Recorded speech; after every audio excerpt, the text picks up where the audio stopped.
Hello everyone, I hope आप सभी लोग बहुत अच्छे होंगे। उतनी बेहतर तरीकों से आप सभी लोगों की पढ़ाई चल रही होगी। तो प्यारे बच्चों, इस वीडियो में हम क्या देखने वाले हैं, आपके त्रैमासिक परीक्षा 2025-26 कक्षा 9वीं विषय विज्ञान की जो है बच्चों सैंपल पेपर देखने वाले हैं। और ये इसमें इस वीडियो में हम जो क्वेश्चन पेपर देख रहे हैं वो कितने नंबर के लिए, 50 अंक के लिए। तो वीडियो को बहुत से ध्यान से देखना बच्चों, और पैटर्न को समझने की कोशिश करना कि इस साल जो है न्यू पैटर्न चेंज हो रखी है, तो किस चैप्टर से किस किस टाइप की क्वेश्चंस आपको पूछे जाएंगे। तो बस ध्यान से देखते चलेंगे।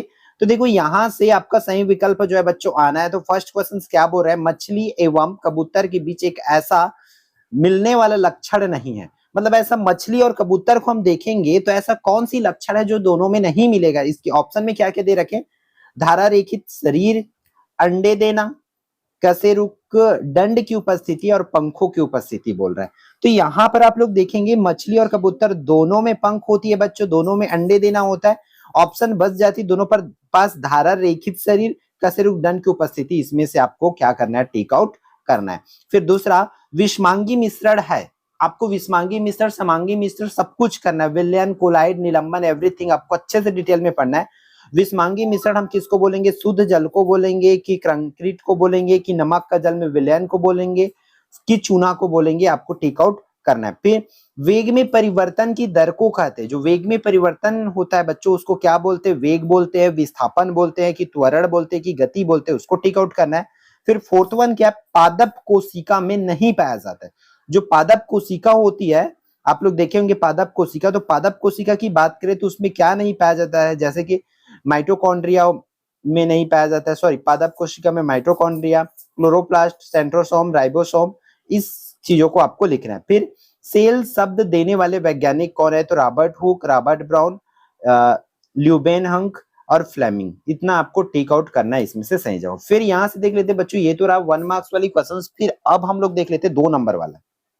तो देखो प्रश्न दूसरा जो बोल रहा है, उतक किसे कहते हैं भाई। जिस चैप्टर से क्वेश्चंस पूछे जाना है 2 नंबर के लिए आपके न्यू ब्लूप्रिंट के अकॉर्डिंग, उसी चैप्टर से रखा गया है। उतक किसे कहते हैं 2 नंबर के लिए आपको प्रिपेयर करना है। फिर रक्त को संयोजी उतक क्यों कहते हैं, इसको 2 नंबर के लिए पढ़ाना है। फिर प्रश्न क्रमांक चौथा क्या बोला जा रहा है बच्चों, समांगी मिश्रण किसे कहते हैं। तो मैं आपको पहले ही बता दी हूँ, आपको समांगी मिश्रण अच्छे से करना है। कोलाइड, निलंबन, ये सब चीज अच्छे से करेंगे। समांगी, विषमांगी, कोलाइड, निलंबन, ये सब कुछ आप अच्छे से करेंगे। तो यहाँ पर देखो कोलाइड विलयन क्या है या कोलाइड क्या है, इसको भी पूछा गया है। फिर 2 नंबर के लिए कोशिका झिल्ली और कोशिका भित्ति में एक अंतर बताना है बच्चों, जिससे आपको 2 नंबर जो है मिल जाएगा। तो ये होती है प्रश्न क्रमांक दूसरा से छठवां जो है 2 नंबर के लिए। तो बहुत ध्यान से आप लोग इसी चैप्टर से करेंगे। फिर 3 नंबर में कैसे क्वेश्चन पूछे जाएंगे, तो समांगी तथा विषमांगी मिश्रण में 3 अंतर लिखना है। उसी तरीके से टिंडल प्रभाव को आपको समझाना है कि 3 नंबर के लिए कि टिंडल प्रभाव क्या होती है।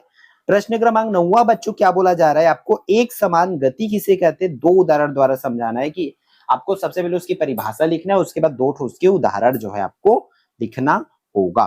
फिर प्रश्न क्रमांक 10वां की बात करें जो कि 4 अंक के लिए, आप लोगों को न्यूटन की गति का द्वितीय नियम, आपको न्यूटन की गति के नियम को आपको सभी को अच्छे से देख लेना है और उसकी लिखकर नियम को लिखना है। फिर उसकी व्यंजक भी स्थापित करना है आपको कि व्यंजक क्या होगा उसको। फिर प्रश्न क्रमांक 11वां, प्रोकैरियोटिक कोशिकाएं और यूकैरियोटिक कोशिकाओं में अंतर लिखना है, या प्रोकैरियोटिक कोशिकाएं यूकैरियोटिक कोशिकाओं से किस प्रकार भिन्न है उसको बताना है।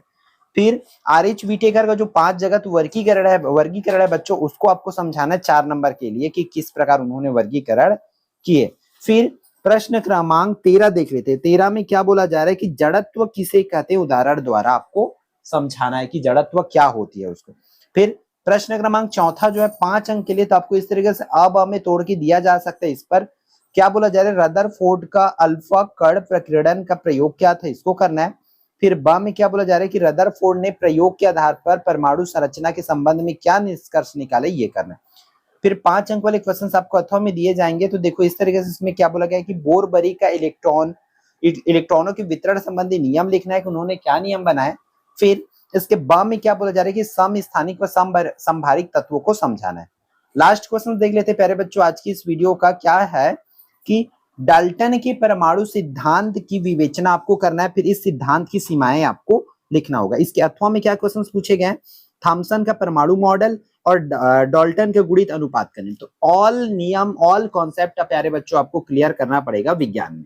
ठीक है। तो बच्चों अभी तक आपने हमारे चैनल एकलव्य आरपीएस को सब्सक्राइब नहीं कर रखे होंगे तो कर लीजिए, क्योंकि आपको हर एक एग्जाम की तैयारी आपको इस चैनल के माध्यम से कराया जाएगा। और साथ ही साथ अगर आपको इसकी पीडीएफ चाहिए तो इसका लिंक आपको वीडियो के डिस्क्रिप्शन से मिल जाएगा। मतलब आपको ऐप का लिंक मिलेगा, उसी ऐप में जैसे हमारा ऐप बन गया एकलव्य आरपीएस, वहां पर आपको प्यारे बच्चों इसका पीडीएफ जो है कोर्स सेक्शन में और फ्री सेक्शन में 2 जगह है आपको मिल जाएगा। ज्यादा आपको जरूरत है कहां पर, कोर्स सेक्शन में जाओ, कोर्स है मतलब स्टोर में जाओगे तो कोर्स में 9वीं क्लास कोर्स में जाओगे तो वहां पर उसकी पीडीएफ आपको मिल जाएगा, तो आप लोग वहां से देख सकोगे। ठीक है, तो इस वीडियो में प्यारे बच्चों इतना ही, फिर हम मिलते हैं आने वाले इंपॉर्टेंट वीडियो में। जय जवाहर, जय छत्तीसगढ़।